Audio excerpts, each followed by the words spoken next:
ప్రవీణ్, ఇక Andhra Pradesh liquor scam లో అయితే కీలక పరిణామాలు చోటు చేసుకుంటున్నాయి. దేశవ్యాప్తంగా 20 ప్రాంతాల్లో అయితే ఈడీలు అయితే తనిఖీలు చేస్తున్న పరిస్థితి కనిపిస్తోంది. ఈ రోజు అయితే ఏకకాలంలో 5 రాష్ట్రాల్లో అయితే తనిఖీలు కొనసాగుతున్న పరిస్థితి కనిపిస్తోంది. సో పూర్తి డీటెయిల్స్ కనుక్కుందాం. ఒక రెస్పాండెంట్ శశి ఉన్నారు RIT medical science and institution దగ్గర. సో తనని అడిగి పూర్తి డీటెయిల్స్ తీసుకుందాం. శశి, ఏంటి తాజా పరిస్థితి? ఏపీ లిక్కర్ స్కామ్ అంతా కూడా హైదరాబాద్ కేంద్రంగానే కొనసాగింది. నిన్నటి వరకు ఈ కేసులో సిట్ అధికారులు దూకుడుగా వ్యవహరించి దర్యాప్తును కొనసాగించారు. ఇప్పటికే 2 ఛార్జ్ షీట్లను కూడా ఫైల్ చేశారు. తాజాగా ఈ ఏపీ లిక్కర్ స్కామ్కు సంబంధించినటువంటి అంశంలో ఎన్ఫోర్స్మెంట్ డైరెక్టరేట్ అధికారులు ఎంటర్ అయ్యారు. సో ఈ ఎన్ఫోర్స్మెంట్ డైరెక్టరేట్ అధికారులు ప్రస్తుతం హైదరాబాద్తో పాటు తమిళనాడు, తర్వాత బెంగళూరు లాంటి ప్రాంతాల్లో ప్రజెంట్ సోదాలకు దిగింది.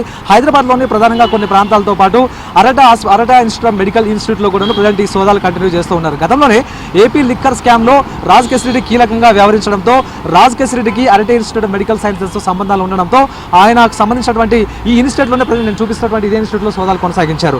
ఆ తర్వాత అరటే హాస్పిటల్స్లో రాజ్ కేశ్ రెడ్డి భార్య కూడాను వన్ ఆఫ్ ది డైరెక్టర్గా ఉండడంతో గతంలో లిక్కర్ స్కామ్కి సంబంధించినటువంటి సొమ్ములు అరటే హాస్పిటల్స్లోకి మళ్ళాయా అన్న అంశంలో భాగంగా సిట్ అధికారులు సోదాలు నిర్వహించినటువంటి సందర్భం కూడా ఉంది. అయితే ఇదే అంశంపై సోదాలు నిర్వహించినటువంటి సమయంలో కొన్ని అవకతవకలు గుర్తించిన తర్వాత ఒక డీటెయిల్డ్ రిపోర్ట్ తయారు చేసినటువంటి సిట్ అధికారులు ఆ రిపోర్ట్ను గవర్నమెంట్కి సబ్మిట్ చేసిన తర్వాత తాజాగా ఇప్పుడు ఆ రిపోర్ట్ను ఈడీ అధికారులు సంపాదించారు.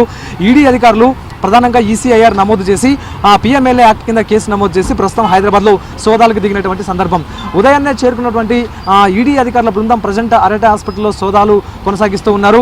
ఇతర మార్గాల నుంచి అరటే హాస్పిటల్స్లోకి అక్రమంగా ఏవైనా నిధులు మళ్ళాయా అన్న అంశాలకు సంబంధించినటువంటి ఆధారాలు సేకరించేటటువంటి ప్రయత్నం అయితే ఈడీ అధికారులు చేస్తున్నారంటూ కూడా చెప్పుకోవచ్చు. వాస్తవానికి ఏపీ లిక్కర్ స్కామ్లో లంచాల రూపంలో వచ్చిన డబ్బునంతటినీ కూడా వైట్గా మార్చుకునేందుకు చాలా ఈ కీలకంగా ఉన్నటువంటి నిధులంతా కూడా వివిధ కంపెనీల్లోకి అక్రమంగా మళ్లించారు. అసలు పేపర్లకే పరిమితమైనటువంటి కంపెనీల్లోకి ఆ నిధులను మళ్లించి భౌతికంగా కంపెనీలు లేకపోయినప్పటికీ కూడాను నిధులను మళ్లించి తిరిగి వాటిని స్వాధీనం చేసుకున్నటువంటి సందర్భాలు ఉన్నాయి. సో ఇవన్నీ కూడా చట్టవిరుద్ధంగా చేసినటువంటి కార్యకలాపాలు. ఒకవైపు ఇన్కమ్ ట్యాక్స్తో పాటు ఈడీ అధికారులకు సంబంధించినటువంటి నిబంధనలు ఉల్లంఘించి చేసినటువంటి కార్యకలాపాలు కాబట్టి సో ఇదే అంశం మీద ఈడీ అధికారులు ప్రస్తుతం ఇప్పుడు సీరియస్గా దృష్టి సారించారు. సో అందుకు అనుగుణంగానే పిఎంఎల్ఏ యాక్ట్ కింద కేసు నమోదు చేసి ప్రస్తుతం వివిధ ప్రాంతాల్లో సోదాలకు దిగారు. ఇప్పటికే రాజ్ కేశ్ రెడ్డి కేసులో కీలకంగా ఉన్నారు. ఈడీ అధికారులు అతని నుంచి స్టేట్మెంట్ రికార్డ్ చేసినట్టుగా సమాచారం ఉంది.